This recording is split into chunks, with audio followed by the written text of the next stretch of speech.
Very good morning, students.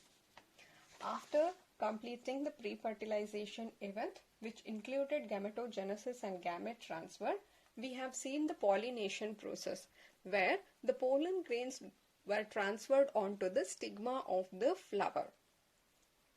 Then there was an interaction between the pollen and pistil by which the pistil identified the right pollen and allowed only the right pollens to get germinated. The pollen grains now got germinated, that they produced the pollen tube which had reached the ovule. The content of the pollen grain, that the pollen grain had tube cell and two male gamete and also the cytoplasm. Now the tube cell, the role of the tube cell is just to control the growth of the pollen tube as they grow down the style and into the ovary of the flower. Later the tube nucleus will get degenerated, but the two male gametes and the cytoplasm are released into the cytoplasm of the synergid. Now let's see what happens to these two male gamete which has entered into the embryo sac. Yes, so here the first thing happens is there is an egg in the embryo sac which is haploid in nature, right? Now one of the male gamete, out of two male gamete, one of the male gamete will fuse with the egg. One male gamete. Male gamete is also haploid in nature, and this result in the production of a diploid cell called zygote. Out of two male gamete, one male gamete will fuse with the egg. Egg is a female gamete, will fuse with one of the male gamete, resulting in the zygote. And this event you call it as fertilization. Fertilization, or you can also call it as syngamy. Clear? That is what the definition of fertilization say. That is a fusion of a male and a female gamete. We call it as fertilization. That result in a diploid cell called zygote. Now what will happen to another male gamete which has come? Here you can see there is the polar nuclei in the embryo sac. We know that polar nuclei is formed from fusion of two nuclei.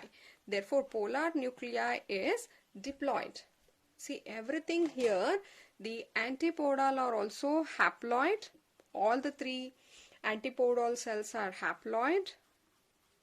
And here the polar nuclei is formed from fusion of two haploid nucleus. Therefore, it is a diploid, and egg is a haploid, and synergid cell are also haploid. Now, the polar nuclei fuse with the second male gamete. See, don't get confused. I am not saying two male gamete. It is the second male gamete. Out of two, one got fused with the egg. The remaining one will fuse with the polar nuclei, and this result in the formation of primary endosperm nuclei. In short, we call it as PEN, pen. Clear? Here, if you see, there is fusion happening 3 times. Here, polar nuclei is already formed by fusion of two haploid nuclei. There is one more haploid nuclei which is getting fused. Since fusion is happening 3 times, you call this event as triple fusion. This is very important concept. Fertilization is fusion of a female and a male gamete resulting in a zygote. Triple fusion meaning it is a fusion of a polar nuclei with a second male gamete resulting in the primary endosperm nuclei. Now here it has already 2n plus n Therefore, pen is triploid in nature. This was diploid, whereas pen is triploid in nature. And now the syngamy plus triple fusion together is referred as double fertilization. Double fertilization. This is a unique characteristics of all angiosperm plant. If they ask you for double fertilization, you need to explain both here, since fertilization is happening two times. Once the male gamete fused with the egg resulting in zygote, and the second male gamete fused with the polar nuclei resulting in the pen, and both these event together you call it as double fertilization. Clear? Now what will happen to the zygote? This comes under post fertilization event. All this happens after fertilization, so they comes under post fertilization. So here zygote will develop into embryo and pen will develop into endosperm, which we will see under post fertilization. Under fertilization, you need to know what is double fertilization. Yes, we'll move to the next concept. Clear? The male gamete, which is coming like this, one will fuse with the egg, one more will fuse with the polar nuclei. When it fuses with the egg, it results in the zygote, and once it fuses with the polar nuclei, it results in the triploid cell called pen. Yes, the next concept is called artificial hybridization. It is one of the major approach for crop improvement program. Only desired pollen grains are used for pollination. See, before understanding the concept or the method of artificial hybridization, let us understand why artificial hybridization is done. Imagine there is a plant 1, and you like one of the characteristics of this plant. Similarly, there is one more plant of same species and you like the characteristics of this plant. You need one more plant here, the third plant, which exhibit the characteristics of both. Getting? Suppose if you like the, let's imagine you like the flower color of this plant, and here you like the seed shape of this plant. Now you want a plant where it has both. It should have beautiful flowers like this plant, and also it should have the good seed color like this. Clear? So this is your intention, to have the plant which show both the characteristics. To do this, we should select these two plants as parent. We are going to select these as our parents. So take pollen of one plant, deposit on the stigma of the another plant. So after fertilization and all, we get the zygote embryo, and you will get this plant which is having both the characteristics. Clear? Moving on here.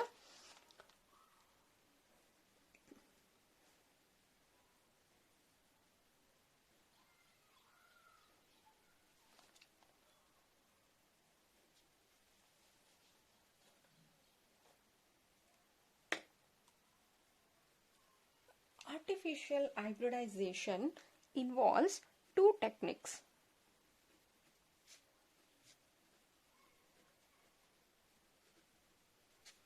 One, you call it as emasculation. Emasculation is a removal of anther from the flower. removal of anther from the flower. See why we are doing this, because I told you only desired pollen grain are used for pollination. Naturally what happens is, generally they pick up the pollens and they get deposited on the other plant. But we don't want that to happen. We want this particular pollen which we have selected as a parent. So this pollen to get deposit on the stigma of this plant. Therefore, the first thing is you have to remove the anther from the flower of this plant. Why we are doing this? Understand, suppose if this is a flower showing the pistil and also it is having the anther. So in this case you can see it in case of a bisexual flower. In bisexual flower you have both the pistil and the stamen. There are chances that the pollen grains which are released from this will sit on the stigma of the same flower. We don't want this to happen because we have selected the pollens of this plant. We want this particular pollens only to come and sit on the stigma. Therefore our first work is to remove this. We should remove this anther before the maturation only. Before they release the pollen grain, we are going to remove this anther. And this is necessary in case of bisexual plant only. If the flower itself is a unisexual flower, no need of this process. We can skip the emasculation process. So removal of the stamen or anther or killing the pollen grains of a flower without affecting the female reproductive part is referred to as emasculation. Why we are doing this emasculation? In order to prevent the self-pollination. To prevent the self-pollination. If we keep the anther intact, there is chance of this pollen to sit on the stigma of same flower. Therefore, to prevent this, we are removing the anther. Now, how we are going to remove it? See, one thing is you can pick it manually. By hand, you can remove that. You call it as hand emasculation, or we can go for a suction method which sucks the anther, or we can go for treating with hot water.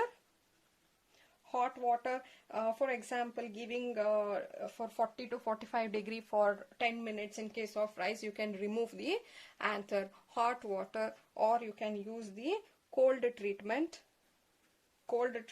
where we are giving it 0 to 6 degrees Celsius, which will kill the pollens, or we can go for using the chemical. So we are spraying the chemical such that it can kill the pollens.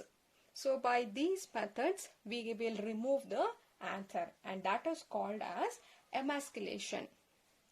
Now the next step should be that we should protect this pistil here. Clear? Why? Because now we have prevented this pollen to come and sit on the stigma. At the same time, the pollen grains from outside can be brought and made to drop on the stigma.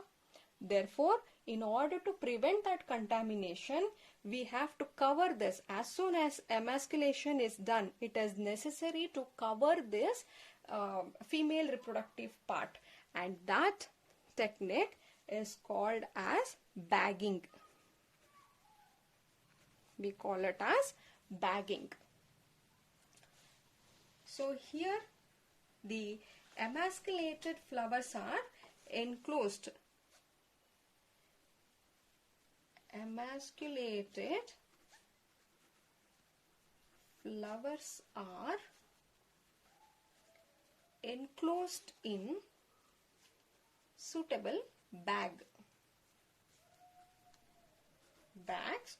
of appropriate size.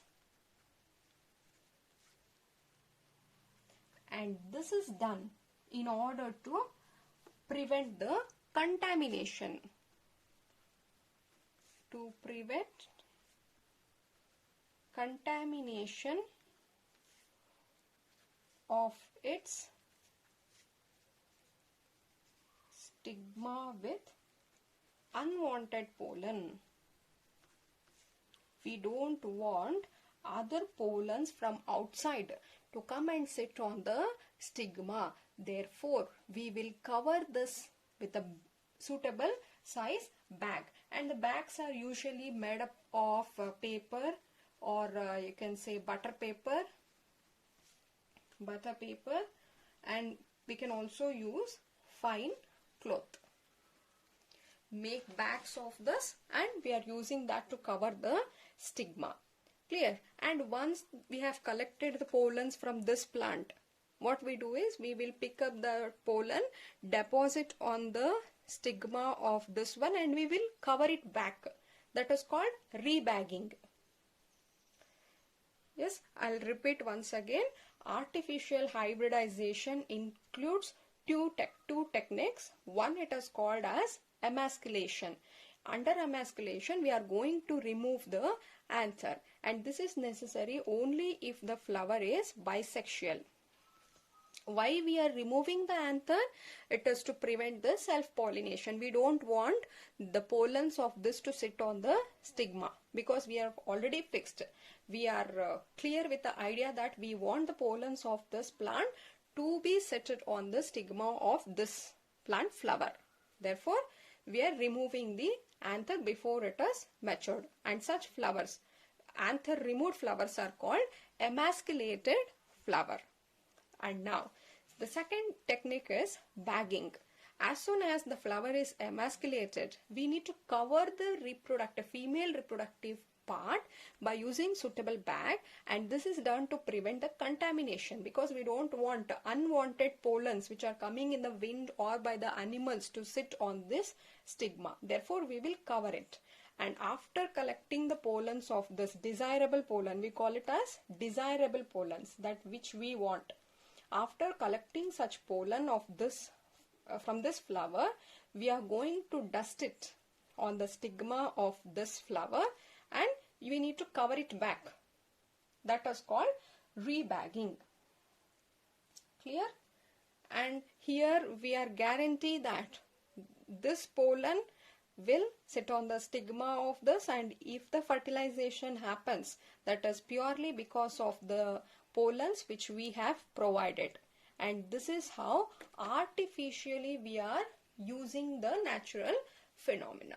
Clear? In a natural phenomena, generally the pollens are brought, but in artificial, which pollen we want, the desirable pollens are only made to sit on the desirable stigma, and it is allowed for fertilization, and process will be the same, natural process will happen. Yes, with this today we have completed two important concepts. One is double fertilization, and one more is called artificial hybridization. Yes, go through both. See, we have done many crops. Many crops have been developed using this. Usually pollination will happen only if it is the same species. We have also tried for different species also. Yes, so like tomato and orange has been united. Okay, tomato, potato has been few hybridized to get the pomato. In case of natural phenomena, this is not possible. It allows only the same species should be there. Otherwise, it won't allow. Artificial hybridization, we can force it for such different species to get hybridized. Potato and tomato fused, we call it as pomato. That's a resultant of all this artificial hybridization method. Both are important concepts. Go through both artificial and double fertilization. And double fertilization is seen only in case of angiosperm. That's a unique characteristics of angiospermic plant, and all flowering plants are angiospermic plant. Clear? And the next class will continue with the post-fertilization event. That is the last event of the sexual reproduction called post-fertilization event. Yes, thank you.